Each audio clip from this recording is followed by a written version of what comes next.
Hello दोस्तों, मैं अनिकेत और आज की इस वीडियो में हम बात करने वाले हैं दोस्तों 90 दिन का रोड मैप। कैसे हमको तैयारी करनी है, कौन कौन सी सब्जेक्ट हमको ज्यादा वेटेज रखती है जो एग्जाम में आने वाली होगी। दोस्तों मैं उम्मीद करता हूं आप सभी की तैयारी अच्छे से चल रही होगी और आप बहुत अच्छे से पढ़ रहे होंगे। फिर भी एक छोटी सी वीडियो में लेकर आया हूं कि आपको 90 दिन के कैसे क्या पढ़ना है, कौन कौन से टॉपिक आपको इंपॉर्टेंस है, जो आपको ज्यादा वेटेज रखता है, ज्यादा पढ़ना है, उन सारी चीजों के बारे में आज की इस वीडियो में बात करने वाले हैं। दोस्तों अगर आप चैनल पर नए हो तो चैनल को सब्सक्राइब, बेल आइकन जरूर दबा देना, जिससे आगे आने वाली वीडियो का आपका नोटिफिकेशन मिलता रहे। चलिए स्टार्ट करते हैं। सबसे पहले छोटा सा मैं आपको एक बार समझा देता हूं। वैसे सभी को पता होगा इस चीज के बारे में, हमारा एग्जाम पैटर्न क्या रहने वाला है। अगर मैं बात करूं एग्जाम पैटर्न के पहले पेपर, हमारा फर्स्ट पेपर है वो हमारा राजस्थान जीके का रहने वाला है। भारत विश्व जीके यहाँ पर आने वाली है और साइकोलॉजी आपके यहाँ पर रहने वाली है। ये हमारे 100 क्वेश्चन यहाँ से आने वाले हैं और 200 नंबर का ये पेपर रहने वाला है और 2 घंटे का ये पेपर होगा आपका। ठीक है, इस चीज का सभी को पता होगा।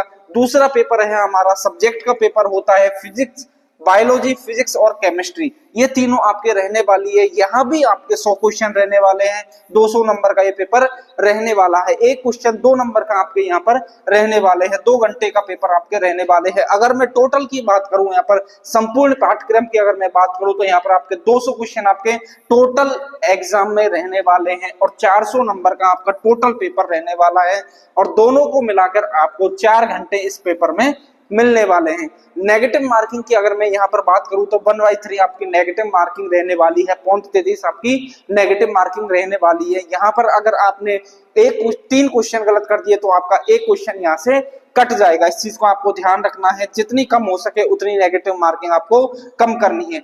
नेक्स्ट अगर मैं बात करूं कि भाई पेपर फर्स्ट सामान्य ज्ञान क्या विश्लेषण, अगर मैं बात करूं तो आपको कौन कौन से ऐसे टॉपिक हैं जो ज्यादा वेटेज रखते हैं, ज्यादा ध्यान रखना है। अगर मैं राजस्थान का सामान्य ज्ञान की बात करूं तो आपको ज्योग्राफी जो पढ़नी है वो 41 जिलों के हिसाब से पढ़नी है। ज्योग्राफी 41 जिलों के हिसाब से पढ़नी है, पुरानी जिलों के हिसाब से नहीं पढ़नी है। बुक्स वगैरह आ गई है सारी चीजें। हिस्ट्री, कला और संस्कृति, आर्ट एंड कल्चर आपको पढ़ना है। प्रमुख जनजातियां और आंदोलन, ये चीजें आपको ध्यान रखनी है।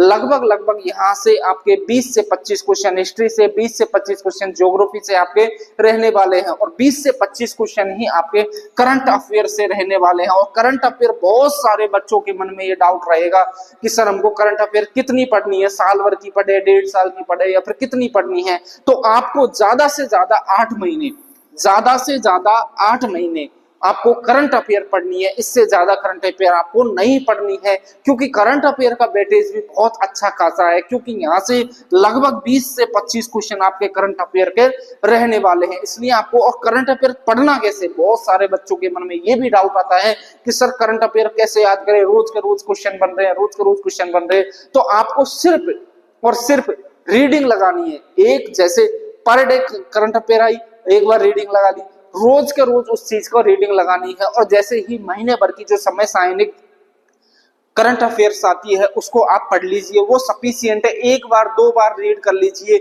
उससे ज्यादा आपको करंट अफेयर नहीं पढ़नी है, क्योंकि उसमें आपको याद रह जाता है। एक चीज आप रोज न्यूज़पेपर जरूर पढ़िए, क्योंकि करंट अफेयर के क्वेश्चन वहां से उठ जाते हैं।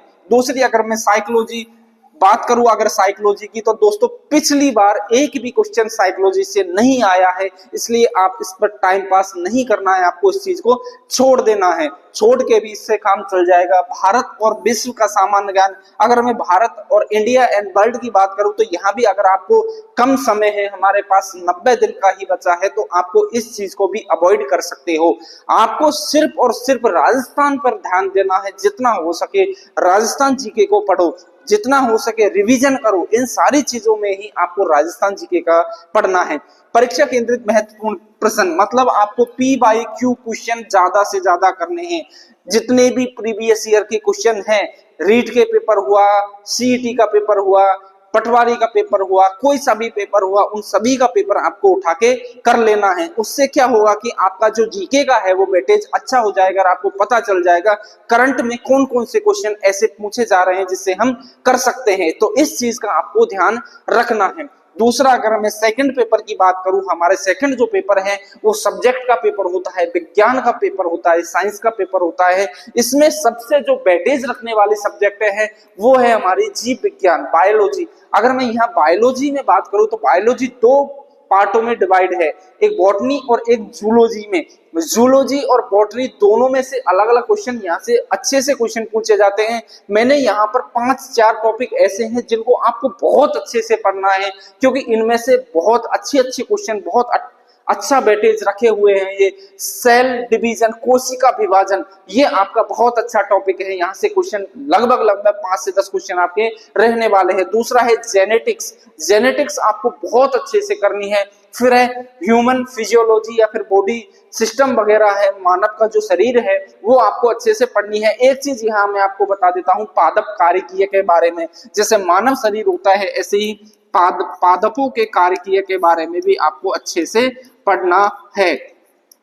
यहाँ ये टॉपिक भी क्या है, इंपॉर्टेंट है।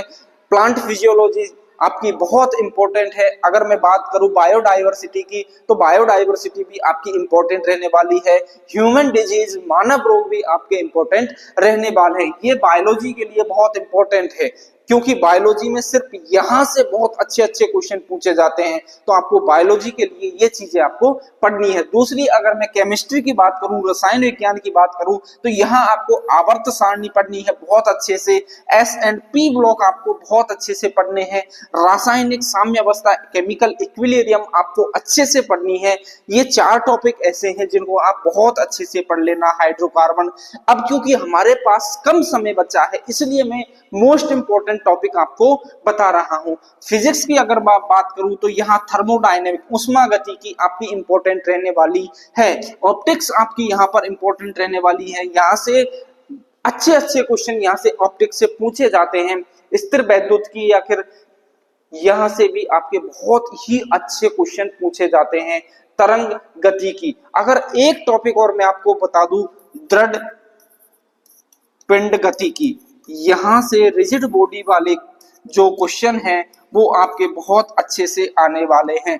तो इस चीज को भी आपको 5 टॉपिक फिजिक्स में अगर अच्छे से कर लोगे तो आपके लिए सफिशिएंट है।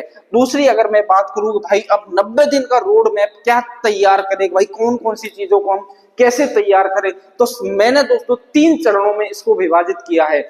1 से 45 दिन। अगर आप अभी भी स्टार्ट कर रहे हो तैयारी करने में, जैसे सभी ने लगभग, दोस्तों एक चीज और मैं आपको बता दूं, 25 फरवरी लास्ट डेट रहने वाली है हमारी फॉर्म फिलअप की। तो आप जल्दी से जल्दी पहले फॉर्म फिल कर दीजिए, जिससे आपको फॉर्म से तो निश्चिंत रह जाइए। और क्योंकि लास्ट टाइम पर अगर आप फॉर्म भरोगे तो साइट है कुछ भी, वो साइट बिजी हो जाएगी तो आप फॉर्म भर नहीं पाओगे। तो दोस्तों 1 से 45 दिन के अंदर आपको क्या करना है, पाठ्यक्रम सिलेबस पूर्ण करना है।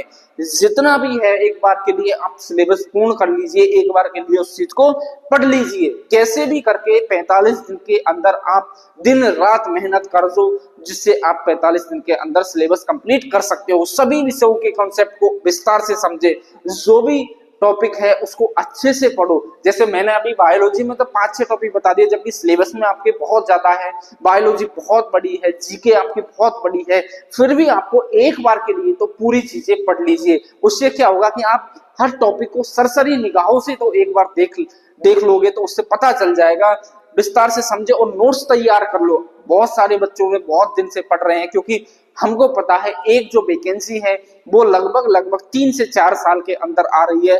पहले 2016 में आई थी, उसके बाद में 2018, 2022, फिर अब 2026 में, आगामी पता नहीं 2030 के 2029 के समथिंग आएगी। तो इसीलिए बहुत गोल्डन अपॉर्चुनिटी है, 12वीं के पास के विद्यार्थियों के लिए गोल्डन अपॉर्चुनिटी है। दूसरी अगर दूसरा चरण की मैं बात करूं, यहाँ पर 46 से 75 दिन के लिए अगर मैं बात करूं तो रिवीजन और प्रैक्टिस विगत वर्षों के प्रश्न हल करें और कमजोर विषयों को सुधारें।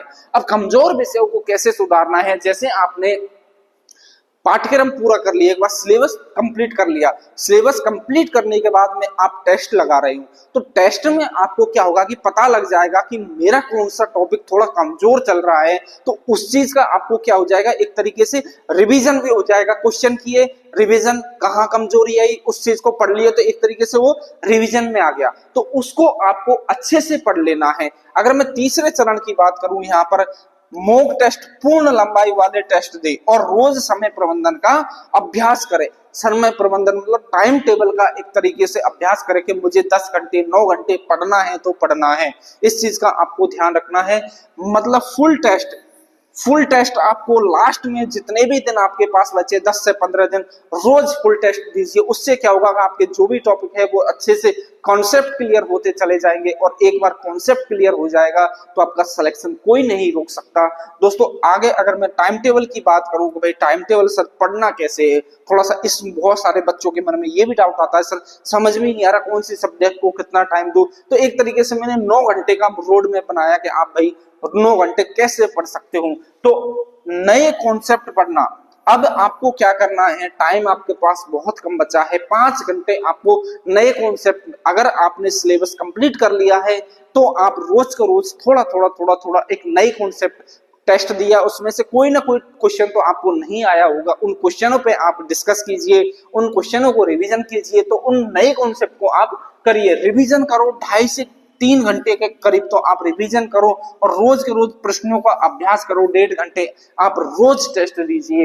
रोज टेस्ट दोगे तो आपकी प्रैक्टिस भी अच्छी हो जाएगी, जो एग्जाम में आप स्ट्रेस में नहीं आओगे, डिप्रेशन में नहीं आओगे। बहुत सारे बच्चों के जब एग्जाम देने जाते हैं तो डिप्रेशन में आ जाते हैं, तो उस चीज को आप नेग्लेक्ट कर दो। अगर आपने यहाँ ज्यादा से ज्यादा प्रैक्टिस की होगी तो आप पेपर में अच्छे से कर पाओगे, अच्छे से टाइम दे पाओगे।